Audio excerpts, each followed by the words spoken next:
Hello everyone and welcome back. आज हम हमारे टॉपिक को आगे कंटिन्यू करेंगे। जैसे कि पिछले वीडियो में हम लोगों ने scope of GST, silent feature of GST को शुरू किया था। एक मोस्ट इंपॉर्टेंट टॉपिक था ये। आज हम पॉइंट नंबर 9 से आगे कंटिन्यू करेंगे। डायरेक्टली पॉइंट नंबर 9 नहीं पढ़ रहे हम लोग, पिछले वीडियो में पॉइंट नंबर 8 तक ऑलरेडी कवर कर लिए हैं। चलते हैं, शुरू करते हैं बिना टाइम वेस्ट के। Point number 9, taxable event in GST. हम पढ़ रहे थे features, salient features of GST, scope of GST, और उसमें पॉइंट आ गया taxable event in GST. GST में टैक्सेबल इवेंट कब होता है? जब सप्लाई होगा तब टैक्सेबल इवेंट होगा। अगर गुड्स या सर्विस का सप्लाई हुआ है तब हम उसे बोलेंगे कि अब टैक्स लगाया जा सकता है। अब ये सप्लाई क्या होता है इसका डेफिनेशन हम आगे जाकर भी पढ़ेंगे। यहां पर समझने की कोशिश करते हैं। The taxable event in GST is supply of goods और सर्विस। जब भी गुड्स या सर्विस का सप्लाई होगा उसको हम बोलेंगे टैक्सेबल इवेंट हो गया। कब टैक्स लगाया जाए? हाँ, जीएसटी तो लगेगा, लेकिन कब लगेगा? जब कोई गुड्स का या सर्विस का सप्लाई होगा तब जाकर उसके ऊपर जीएसटी लगा दिया जाए। Note that the word used is supply and not sale. अगर सप्लाई हो गया है लेकिन सेल नहीं हुआ है, अरे ये क्या बात हुई सर? सप्लाई हुआ मतलब सेल हुआ ना? नहीं, लोग बहुत गेम करते हैं इसमें, घपलेबाज लोग बैठे हैं और हम इस घपलेबाज के ऊपर हैं, ऐसा जीएसटी प्रूफ करना चाहता है। बोलता है कि तुम सेल नहीं किए हो लेकिन सप्लाई कर दिए हो, अभी तक सेल नहीं हुआ है सप्लाई। सर इसका एग्जांपल देके समझाओ। देखो ध्यान से सुनना। मैं ये मोबाइल फोन, इस पे जीएसटी 18% का। मैं क्या किया, दुकानदार के पास गया, दुकानदार मेरे जान पहचान का था, उसने ये मोबाइल फोन मुझे दे दिया और मेरे से पैसा भी ले लिया, या नहीं भी लिया है, पैसा उधारी में दे दिया। मुझे क्या बोला, हम एक काम करते हैं, इसका बिल अभी नहीं काटेंगे, इसका बिल ही नहीं काटेंगे। जब तक बिल नहीं कटेगा तो ये सेल हुआ ही नहीं है अभी तक। सोचो क्या घपलेबाज लोग हैं, जीएसटी बचाने के लिए क्या क्या नहीं करने के तैयार थे। मुझे मोबाइल दे दिया, मेरे जान पहचान का आदमी है, और मुझे बिल नहीं दिया। बोला कि बिल काटेंगे तो सब हमारा टैक्स लग जाएगा। एक काम करते हैं, बिल ही नहीं बनाते, एक काम करते हैं, हम ऐसा दिखाएंगे कि अभी तक ये मोबाइल फोन मैंने बेचा नहीं है तुमको, ये मोबाइल फोन मैंने तुझे सिर्फ यूज करने के लिए दिया है, मतलब मैंने तुझे सप्लाई किया है, सेल नहीं किया है। तो जीएसटी यहां पर क्या बोलता है कि अगर तुम सप्लाई कर दोगे लेकिन सेल नहीं करोगे तब भी हम तुम्हारे ऊपर जीएसटी लगा देंगे। ठीक है, बात समझ में? Consideration is not required for supply, the stock transfer, branch transfer will also get covered under GST net. Even free sample will be supply of goods. जब हम कोई फ्री सैंपल बांटते हैं तब भी उसे हम लोग सप्लाई ऑफ गुड्स बोलते हैं। Luckily goods send for job work will not be liable for GST. Sir ये जॉब वर्क क्या होता है? कभी कभार हम कोई सामान मिस्त्री के पास भेजते हैं, मिस्त्री उस सामान को मशीन बनाएगा। मैं बहुत सारा रॉ मटेरियल भेज दिया मिस्त्री के पास, मिस्त्री क्या करेगा, वो कंपोनेंट्स को जोड़ जाड़ कर एक मशीन बनाएगा और उस मशीन को फिर हमको रिटर्न देगा और फिर हम उसको बेचेंगे। मतलब जैसे कूलर बनता है, जनरली कूलर याद है, कूलर गर्मी के मौसम में ठंडा ठंडा हवा देने वाला कूलर। कूलर के केस में ऐसा होता है, मोटर, पंप, उसका जो लोहे का बॉडी होता है, प्लास्टिक का बॉडी होता है, जनरली हम मिस्त्री को सप्लाई कर देते हैं।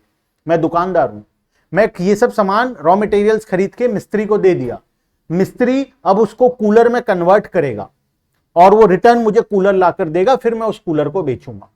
तो इसको बोलते हैं good send for job work. मैं मिस्त्री को दिया हूं सामान, वो उस पे काम करके उसको मशीन बनाएगा और वो सामान मुझे रिटर्न ला कर देगा। इसको बोलते हैं good send for job work. ठीक है, चलो next. GST common portal, website manage by GST. GST का एक कॉमन पोर्टल है जिसका नाम है जीएसटी www.gst.gov.in। इस पोर्टल के थ्रू हम सारे रिटर्न्स फाइल करते हैं, सब कुछ जो भी चीज मैनेज करने का चीज है सब कुछ इसी पोर्टल के थ्रू होता है, जिसको हम goods and service tax network, जो टीम है goods and service tax network, GSTN network है, वो इसको मैनेज करता है। Website managed by goods and service tax network has been set up by the government to establish a uniform interface for the taxpayer and common and shared IT infrastructure between center and state. Seamless flow of credit. जो input tax credit है, अब वो आसानी से एक से दूसरे के पास, दूसरे से तीसरे के पास फ्लो हो सकता है। पहले मैनुअल सिस्टम में क्या होता था, हम जो परचेज करते थे उसका इनपुट टैक्स क्रेडिट बहुत बार मिलता था, बहुत बार नहीं मिलता था, हम गलत इनपुट टैक्स क्रेडिट क्लेम कर देते थे, डिपार्टमेंट पकड़ नहीं पाता था, कभी कभार हम सही करते थे फिर भी डिपार्टमेंट उसको रिजेक्ट कर देता था। अब ये सारे प्रॉब्लम सॉल्व हो गए, एक कॉमन वेबसाइट के थ्रू हम सारा ट्रांजैक्शन हो रहा है, सभी लोग उसी वेबसाइट में रिटर्न फाइल कर रहे हैं, सारा डेटा एक जगह है, तो सब कुछ एक दूसरे के साथ मैच हो सकता है। जैसे कि मैं जिससे सामान खरीदा वो अगर मेरा नाम सेल्स में दिखाया तो मैं उसका नाम परचेज में दिखाऊंगा, ये ऑटोमेटिक मैचिंग हो जाएगा। वो सेल में दिखाया तो मुझे उसको परचेज में दिखाना पड़ेगा, ये ऑटोमेटिक जीएसटी पोर्टल उसको मैच कर देता है। सीमलेस फ्लो ऑफ क्रेडिट, जो मैं परचेज कर रहा हूं उसका इनपुट टैक्स क्रेडिट मुझे आसानी से मिल जाएगा। ठीक है, since GST is destination based consumption tax, revenue of state GST ordinarily accrue to the consuming state, the interstate supply or in the export state is allowed to set off the available credit of IGST, CGST, SGST, UTGST against the IGST payable on interstate supply made by him। तो जो भी हमारा input tax credit है उसका credit हमें मिल जाएगा, यही इसका छोटा सा समरी है। इतना ज्यादा लिखने की जरूरत नहीं है, ये बुक में अननेसेसरी दिया जाता है, तुम इतना लिख लेना सीमलेस फ्लो ऑफ क्रेडिट के अंदर कि we can easily avail input tax credit, बस बात खत्म। Next, goods outside GST preview.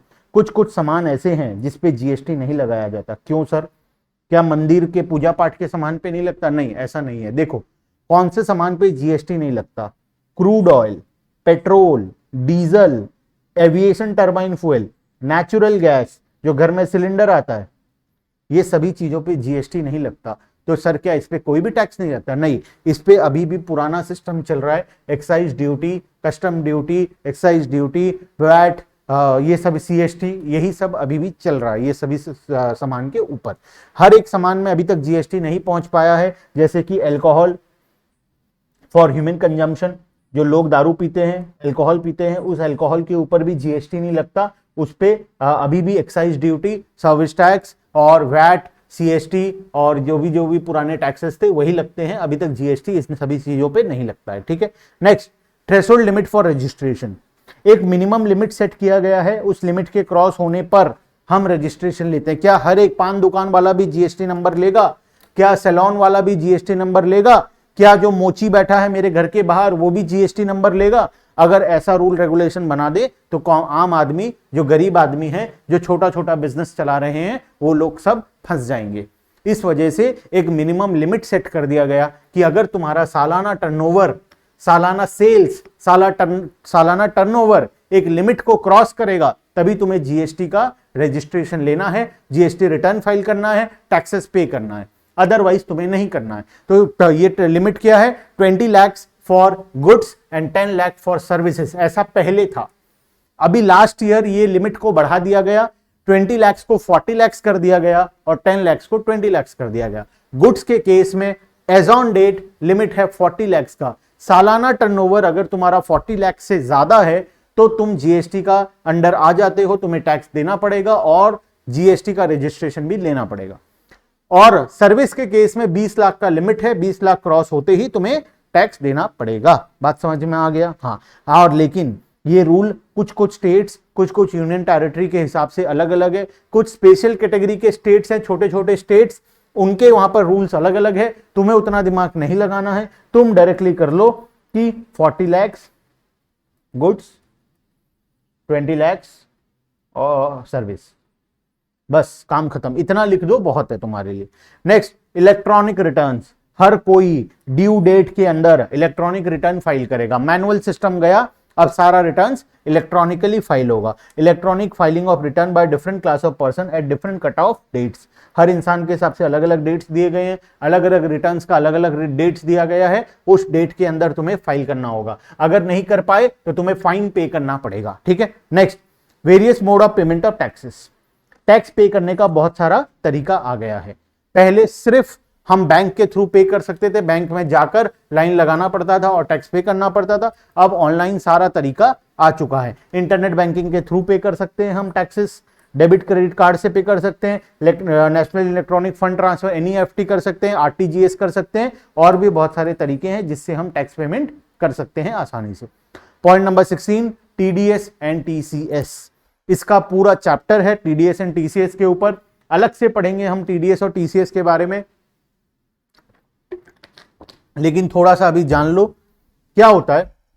जब हम कोई गवर्नमेंट से सप्लाईज में इन्वॉल्व होते हैं वहां पर टीडीएस टीसीएस का प्रोविजंस आ जाता है। ठीक है, क्या होता है प्रोविजंस, चलो पढ़ते हैं। TDS, obligation to certain person, obligation of होगा ये, ओ एच हो गया, O F, certain person in using government departments, local authorities and government agency who are recipient of supply to deduct tax at the rate of 2% from the payment made or credit to supplier। अगर मैं किसी government department में supply कर रहा हूं, किसी local authority को supply कर रहा हूं, म्युनिसिपैलिटी को कर रहा हूं, कोई गवर्नमेंट एजेंसी को सप्लाई कर रहा हूं, तो गवर्नमेंट एजेंसी जब मुझे पेमेंट करेगा उसमें से 2% वो टीडीएस के नाम का कट करके वो डिपॉजिट कर देगा मेरे बिहाफ पे। ठीक है, कब करेगा ऐसा, value of supply under the contract exceed 2,50,000 rupees, जब वैल्यू 2,50,000 से ज्यादा का होगा तब वो 2% का टीडीएस काटकर मेरे नाम पे डिपॉजिट कर देगा। क्या सर ये 2% का नुकसान हो गया हमको, नहीं, वो कट करेगा और मेरे नाम से डिपॉजिट कर देगा गवर्नमेंट के पास, तो मेरा जितना टैक्स लाइबिलिटी होगा उसमें से 2% मुझे माइनस हो जाएगा, बाद में मुझे वो रिटर्न माइनस हो जाएगा। ठीक है, ऑब्लिगेशन और इलेक्ट्रॉनिक कॉमर्स ऑपरेटर, जो ई कॉमर्स ऑपरेटर है, जोमैटो, स्विगी, ये सब ई कॉमर्स ऑपरेटर है जो इलेक्ट्रॉनिकली अपना बिजनेस कर रहे हैं, बहुत सारे लोगों को एग्रीगेट करके सारे रेस्टोरेंट्स को एक साथ ले आए। जोमैटो जैसा है, जोमैटो क्या करता है, हमसे ऑर्डर लेता है, हमसे पैसा लेता है, सेम ऑर्डर वो प्लेस कर देता है रेस्टोरेंट के पास, रेस्टोरेंट से वो सामान उठाता है, हमारे घर में डिलीवर कर देता है, बीच में उसको कमीशन मिल जाता है। तो जो भी इलेक्ट्रॉनिक कॉमर्स ऑपरेटर होगा, इस प्रकार के बिजनेस को ई कॉमर्स ऑपरेटर हम लोग बोलते हैं, जैसे कि जोमैटो हो गया, स्विगी हो गया, और ऐसे बहुत सारे हो गए, ओला हो गया, उबर हो गया, ये सब हमारे क्या है, ई कॉमर्स ऑपरेटर है, जो क्या काम कर रहे हैं, जो बहुत सारे लोगों को जोड़ कर रखे हैं, इसका सर्विस इसके साथ कस्टमर को और दुकानदार को बीच में लेकर आते हैं और दोनों को मिलवाकर सर्विस को अवेल करने का मौका देते हैं। बीच में खुद का कमीशन होता है, बीच में खुद का पेमेंट होता है। तो जब ये ई कॉमर्स ऑपरेटर होगा तो वो क्या करेगा, वो भी टैक्स डिडक्ट करेगा। Obligation on e commerce operator to collect tax at source, वो टीसीएस करेगा, ये टीडीएस करता है, ये टीसीएस करेगा at such rate not exceeding 2%। Generally उसका रेट भी क्या है, 2% का। तो हम अगर गवर्नमेंट के साथ काम कर रहे हैं तो 2% का टीडीएस, अगर ई कॉमर्स के साथ कर रहे हैं तो 2% का टीसीएस। बात समझ में आ गया, चलते हैं आगे। पॉइंट नंबर 17 में self assessment. System of self assessment of tax payable by the registered person is promoted under GST. GST क्या बोलता है, खुद अपना असेसमेंट खुद करो, खुद चेक करो तुम्हें कितना जीएसटी देना है, खुद कैलकुलेशन करो और खुद से पे कर दो, हमें बीच में मत लेकर आओ, हम बीच में आ गए तो बहुत बुरा होगा। इसीलिए खुद से सारा काम करो, अपने अकाउंटेंट को बुलाओ, खुद करो, तुम हमें मौका मत दो कि हम तुम्हारा टैक्स लायबिलिटी कैलकुलेट करें। अगर हम मतलब जीएसटी डिपार्टमेंट, अगर जीएसटी डिपार्टमेंट ये करने लग गया तो तुम फंस जाओगे। इसीलिए गवर्नमेंट क्या बोलता है कि हम चाहते हैं कि टैक्स पेयर अपना टैक्स खुद ईमानदारी से, ये जो वर्ड है ईमानदारी, इसको याद रखना, ईमानदारी से खुद अपना टैक्स को कैलकुलेट करे, बिना कोई घपलाबाजी किए खुद टैक्स को कैलकुलेट करके पे कर दे। हम बीच में इन्वॉल्व होना नहीं चाहते, हमको हमारा टैक्स मिल गया तो हम चुपचाप बैठे रहेंगे, लेकिन अगर हमको हमारा टैक्स नहीं मिला तो फिर आगे जानते ही हो क्या होने वाला है। बात समझ में आ गया। तो ये है सेल्फ असेसमेंट। नेक्स्ट है एंटी प्रॉफिटेरिंग अथॉरिटी। जीएसटी में एक एंटी प्रॉफिटेरिंग अथॉरिटी है, an anti profiteering authority to ensure that business prepares on benefit और reduce tax incidents on goods and service tax और both the consumer has formulated under GST. कभी कभार क्या होता है, देखो जीएसटी का रेट गवर्नमेंट क्या कर देता है, कम कर देता है। जैसे कि मान लो कोई 118 रुपए, एमआरपी कितना था 118 रुपए, मतलब इस पे 100 रुपए प्रोडक्ट का था प्लस 18 रुपए टैक्स का था, मार्केट में 118 का बिकता था, 18 रुपए टैक्स का था, इसीलिए 118 में बिकता था ये प्रोडक्ट। अगर गवर्नमेंट टैक्स रेट को 5% कर दे तो ये प्रोडक्ट कितने में बिकना चाहिए, 100 प्लस 5 105 में। तो ये जो 13 रुपीज का बेनिफिट है, जो टैक्स रिड्यूस किया गवर्नमेंट अपने पॉकेट से, पहले 18 ले रहा था 5 ले रहा है, तो ये 13 रुपए जो सस्ता हो गया प्रोडक्ट, इसका बेनिफिट किसको मिलना चाहिए? कंज्यूमर को मिलना चाहिए। लेकिन दुकानदार क्या करता है, टैक्स का रेट कम होने के बाद भी इसको इसी प्राइस पे बेचता है। यहां पर कौन आ जाता है? एंटी प्रॉफिटेरिंग अथॉरिटी आकर चेक करता है, देखता है तुम क्या कर रहे हो, तुम सच में जो टैक्स कम हुआ उसका बेनिफिट कंज्यूमर को दे रहे हो या नहीं दे रहे हो। अगर तुमने प्राइस कम नहीं किया तो तुम फंस गए। उसके बाद एंटी प्रॉफिटेरिंग कमेटी तुम्हारे बिजनेस को और तुमको उठाकर ले जाएगा। क्रेन कैसे उठाता है सामान? यहां से उठाता है, ले जाकर कूड़ेदान में गिर देता है। वैसे ही जीएसटी डिपार्टमेंट आएगा, तुमको ऐसे पकड़ेगा, उठाएगा, लेकर जाएगा और जेल के अंदर में ऐसे छोड़ देगा। बात समझ में आया? चलो, meaning of supply as per GST act 2017। अब ये सप्लाई क्या होता है? What is supply? Section 7 of CGST Act 2017 has explained the meaning of supply in detail. Refer chapter taxable event and supply under GST। आगे जाकर हम पढ़ेंगे ये चीज इन जनरल वर्ड्स। यहां से हमारा टॉपिक शुरू हो रहा है। Supply include both inter and intra state supply of goods और सर्विस और बोथ। It also include sales, barter, exchange, transfer, rental, lease etcetera, but all should be done for the course of business or for furtherance of business। यहां से यहां तक mark कर लो, ये जिंदगी की लकीर है, क्योंकि जब तक सप्लाई नहीं होगा तब तक जीएसटी भी नहीं होगा। तो सप्लाई का डेफिनेशन क्या बोलता है? इंटर स्टेट हो या इंट्रा स्टेट हो। इंटर स्टेट का मतलब दो स्टेट के बीच में, इंट्रा स्टेट मतलब विद इन स्टेट, एक ही स्टेट के अंदर, चाहे दो स्टेट के बीच में हो या एक स्टेट के अंदर ही हो। इंटर स्टेट हो या इंट्रा स्टेट हो, गुड्स हो या सर्विस हो या दोनों हो, गुड्स हो, सर्विस हो या दोनों हो, इंटर स्टेट हो, इंट्रा स्टेट हो, उसे सप्लाई माना जाएगा। इसके अंदर तुम कोई सेल करते हो, कोई बार्टर सिस्टम करते हो, मतलब सेल नहीं किए, एक्सचेंज कर लिए। मेरे दुकान में एक आदमी चावल खरीदने आया था, चावल पे तो चलो टैक्स नहीं है, मान लेता हूं मेरे दुकान में एक आदमी शैंपू खरीदने आया था, शैंपू पे 18% का टैक्स है। मैं उसको क्या बोला, चल एक काम करते हैं, तू मेरे से शैंपू ले ले, मैं तेरे से कोई सामान ले लेता हूं, पैसा नहीं लूंगा, कोई सामान दे जा मुझे। क्या इस पे जीएसटी नहीं लगेगा?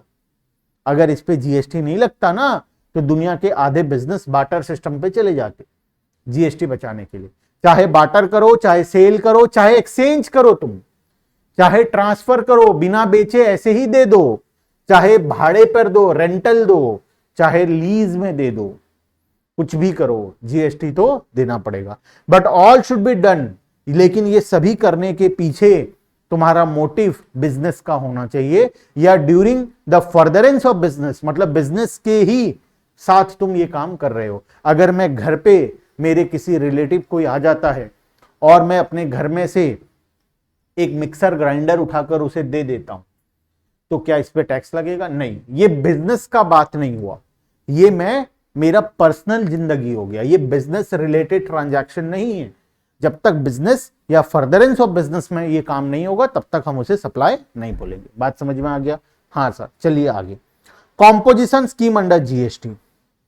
जीएसटी में कॉम्पोजिशन स्कीम भी आता है। जो छोटे छोटे टैक्स पेयर है ना, उनको बोला जाता है इतना माथापच्ची मत करो तुम, कौन इनपुट दिया, आउटपुट हुआ, बिल काटना, इतना सारा सामान का हिसाब किताब रखना। एक छोटा सा व्यापारी बेचारा हिसाब किताब रखेगा, बिजनेस करेगा, बीवी बच्चों को संभालेगा, क्या क्या करेगा।